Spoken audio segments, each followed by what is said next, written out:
Assalamualaikum warahmatullahi wabarakatuh. Kembali lagi bersama kami Ladang Batur Entertain yang akan memberikan kabar gembira kepada para pejuang NIP P3K dan CPNS tahun 2021.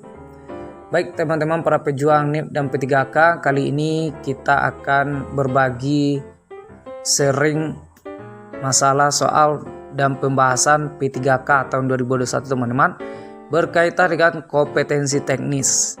Jadi bagaimanakah soal-soalnya dan juga pembahasannya langsung? Silakan disimak video ini teman-teman. Mudah-mudahan ini bermanfaat bagi teman-teman yang akan mengikuti tes CPNS dan P3K tahun 2021 hari ini. Soal pertama, disediakan dua magnet dan paku. Siswa melakukan percobaan tarik-menarik kutub medan magnet. Komponen tujuan pembelajaran yang kurang tepat dari materi ini teman-teman. Komponen tujuan pembelajaran: A. Condition, B. Behavior and degree, C. Condition and degree, D. Audience, E. Degree saja. Mana yang tepat teman-teman? Jawaban yang tepat adalah yang E, yang bukan komponen tujuan pembelajaran yang tepat untuk materi tersebut. Karena bukan hanya degree saja, tetapi ada kombinasi dengan condition dan juga behavior. Audience adalah peserta didik, behavior adalah tingkah laku atau perilaku atau aktivitas suatu proses. Condition persyaratan yang perlu dipenuhi agar perilaku yang diharapkan dapat tercapai. Degree adalah merupakan tingkat penampilan yang dapat diterima oleh siswa setelah melalui rangkaian sejam proses pembelajaran. Jadi bukan hanya degree saja teman-teman, akan tapi dikombinasikan, digabungkan dengan komponen tujuan pembelajaran yang tadi. Jadi jawaban yang kurang tepat adalah yang E. Yang E. Soal nomor 2. Media yang cocok untuk menjelaskan tentang banjir. Nah, mana yang tepat untuk tentang banjir ini teman-teman? A. Video, B. Gambar banjir, C. Potongan artikel di media cetak, D. Peta persebaran wilayah banjir, E. Berita perkiraan cuaca di televisi. Mana yang tepat teman-teman di soal nomor 2? Jawabannya adalah C.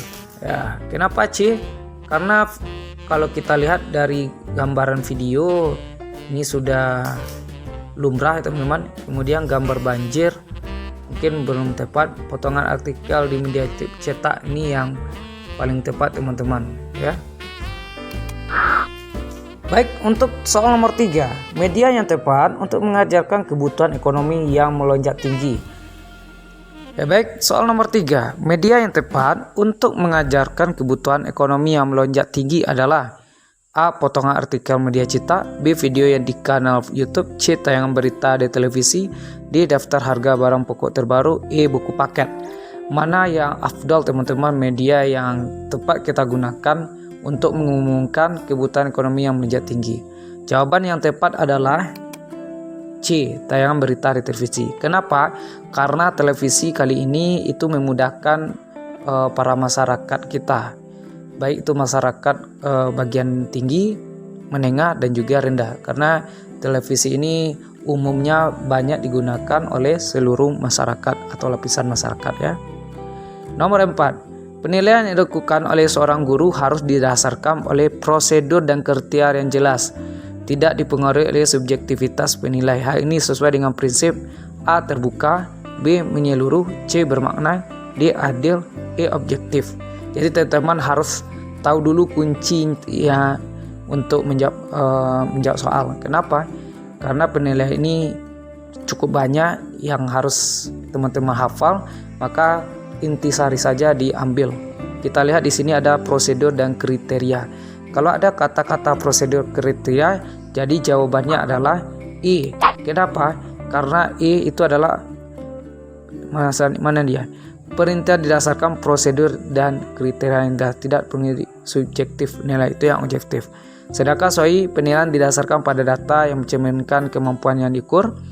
Yang ketiga, adil.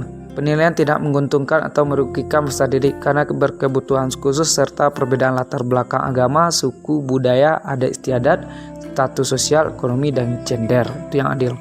Yang keempat, terpadu. Berarti penilaian oleh pendidik merupakan salah satu komponen yang tidak terpisahkan dari kegiatan pembelajaran. Jadi dilakukan oleh pendidik dan tidak juga terpisah dari kegiatan pembelajaran.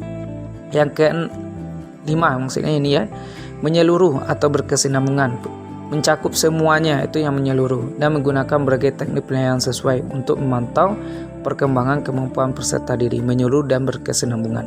Yang keenam, sistematis, berarti penilaian dilakukan secara berencana, bertahap dengan mengikuti langkah-langkah baku. Jadi secara tersusun teman-teman ya, berencana. Kemudian berancuan kriteria, penilaian didasarkan pada ukuran pencapaian kompetensi yang tepat. Jadi berancuan kriteria yang diambil ada ukuran ya. Kemudian akuntabel, itu ada bisa dipertanggungjawabkan dari segi teknik, prosedur maupun hasil. Yang bisa dipertanggungjawabkan itu disebut dengan akuntabel. Baik teman-teman, jadi yang penilaian ini teman-teman harus kuasai karena ini akan keluar ya dalam tes CPNS dan P3K tahun 2021. Selanjutnya yang kelima teman-teman, Pak Liman adalah seorang guru olahraga pagi. Dia mengadakan penilaian praktik berenang. Prinsip yang dilakukan adalah, mana yang tepat teman-teman? Kalau untuk mengadakan penilaian praktik berenang, yang tepatnya adalah yang A, yaitu adalah Sohi. Kenapa? Karena berdasarkan pada data yang berkembang, kemampuan yang diukur. Jadi ketika anak-anak kita berenang, tentu pasti ada datanya yang bisa kita ukur, berapa kecepatannya, berapa lompatannya, kemudian gerak-geriknya dan lain sebagainya, itu yang disebut dengan Sohi teman-teman ya. Bisa diukur ya karena sudah punya data. Lanjut nomor 6. Bu Linda adalah seorang guru seni. Hari ini dia ingin menilai kemampuan siswa dalam membuat lukisan. Selain hasil lukisan siswa yang dinilai, teknik dalam menggambar, cara menggunakan alat dan perlengkapan, dan juga sikap siswa dalam menghargai karya temannya juga menjadi acuan dalam penilaian. Dalam hal ini Bu Linda telah menerapkan prinsip apa teman-teman? Jadi jawabannya adalah yang C, itu adalah menyeluruh dan berkesinambungan. Menyeluruh ini maksudnya dia mencakup semuanya, bukan hanya itu saja. Dia juga menggunakan berbagai teknik penilaian sesuai, memantau perkembangan kemampuan peserta diri. Nah itu isinya adalah C, menyeluruh dan berkesinambungan. Selanjutnya, Pak Bejo adalah guru PKN di sekolah Mekar Indah. Dia tinggal di desa Mangunharjo. Siska adalah tetangga dari Pak Bejo. Setiap pembagian hasil evaluasi, Siska selalu diberi nilai 85 oleh Pak Bejo. Sementara Rudi, siswa yang paling pintar, kelihatan hanya mendapat 80. Dari kasus di atas, artinya Pak Bejo tidak melaksanakan prinsip apa teman-teman? Ya, Siska diberi 85, sedangkan yang pintar saja, dia hebat, nilai yang bagus, cuma dikasih nilai 80. Apa itu? Yaitu adalah B, karena kurang objektif ya. Kenapa kurang objektif? Penilaian daripada saudara yang kita yang jelas tidak mengenai subjektif nilai. Kemudian yang adil, berarti penilaian tidak menguntungkan atau merugikan tadi karena berkewenangan khusus terhadap latar belakang agama dan gender. Jadi yang tepatnya kurang objektif, Bapak Bejo itu melakukan penilaian. Karena apa? Karena telah dipengaruhi oleh subjek penilai ya, karena dipengaruhi oleh subjektivitas. Selanjutnya yang ke-8. Hari ini dia akan penilaian harian oleh Pak Rendra, guru fisika. Jumlah nomor soal ada 10. Siswa dengan absen ganjil mengerjakan nomor ganjil, yang absen genap mengerjakan soal genap. Kalau Pak Rendra tidak sesuai dengan prinsip penilaian ya, tidak sesuai dengan prinsip penilaian apa teman-teman? Nah, isinya adalah yang D, adil, berarti penilaian tidak menentukan memberikan tadi karena berkebutuhan khusus dalam belakang agama dia dan status ekonomi dan gender. Kenapa teman-teman? Karena ganjil ini soalnya mungkin susah ya, sedangkan yang genap itu mungkin mudah, jadi tidak adil dalam menggunakan penilaian atau teknik penilaian ini. Selanjutnya, hari ini diadakan penilaian harian oleh Pak Bobi, guru bahasa Jawa. Jumlah nomor soal ada 10. Siswa diminta untuk mengerjakan 7 nomor soal dari 10 soal yang diberikan. Siswa bebas memilih 7 nomor soal dari 10 yang diberikan Pak Bobi. Yang diberikan Pak Bobi tidak sesuai dengan prinsip apa teman-teman? Isinya adalah yaitunya A, ketidakadilan dalam pengerjaan siswa. Nanti isinya adalah A. Selanjutnya nomor 10. Pagi ini penyerahan rapor untuk siswa SMP Mekarsari. Bu Nini adalah guru matematika SMP tersebut. Saat habis pembagian rapor, tiba-tiba Bu Nini didatangi oleh orang tua murid sambil marah-marah dan menggerutu karena nilai anaknya jelek, padahal menurutnya anaknya adalah siswa yang pintar, Bu. Nini kemudian menjelaskan teknik prosedur dan hasil penilaian dari nilai harian, PTS, PAS, serta nilai sikap siswa dengan buku catatan penilaian yang lengkap. Dan akhirnya orang tua siswa tersebut dapat mengerti bahwa nilai anaknya memang sesuai dengan fakta. Dengan demikian, Bu Nini telah melaksanakan prinsip apa, teman-teman? Ya, karena dia sudah menunjukkan hasil laporannya ya yang selama anak muridnya lakukan melalui nilai harian, PTS pada mereka-nya. Jadi jawabannya yang tepat adalah penilaian dapat dipertanggungjawabkan. Namanya akuntabel, teman-teman. Itu jangan lupa ya, dapat dipertanggungjawabkan berarti itu adalah penilaian akuntabel. Oke. Lanjut nomor 11. Dalam setiap kali penilaian Pak Joko selalu membuat rubrik penilaian yang berisi kriteria penilaian yang mencerminkan potensi yang akan dinilai. Itu prinsip penilaian apa, teman-teman? Membuat rubrik penilaian ya, teman-teman. Isinya adalah B, didasarkan pada ukuran pencapaian kompetensi yang ditetapkan. Itu berdasarkan acuan, teman-teman. Itu namanya penilaian berdasarkan atau kriteria acuan. Selanjutnya nomor 12. Dalam setiap pembelajaran, Pak Chandra selalu mengadakan penilaian untuk melihat daya serap siswa terhadap materi yang telah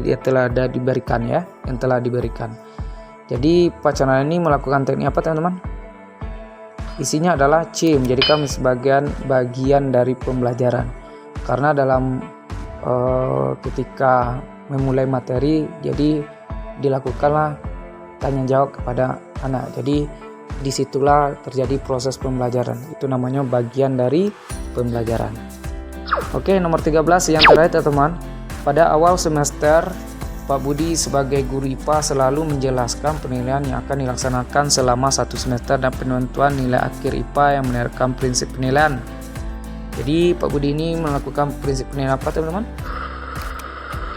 Jelaskan semua jenis teknik prosedur dan penilaian sampai penentuan akhir. Nah, itulah beberapa soal-soal kompetensi teknis. Mudah-mudahan 13 soal ini bermanfaat kita, teman-teman. Dan nantikan soal part berikutnya ya, teman-teman. Mudah-mudahan apa yang kami berikan ini bermanfaat dan juga kepada teman-teman yang lain. Kalau ini bermanfaat, teman-teman, silakan share kepada teman-teman yang lain. Semoga teman-teman yang lain juga bermanfaat untuk tes CPNS dan P3K tahun ini. Mungkin itu saja, teman-teman. Semoga bermanfaat. Wabillahi taufiq wal hidayah. Assalamualaikum warahmatullahi wabarakatuh.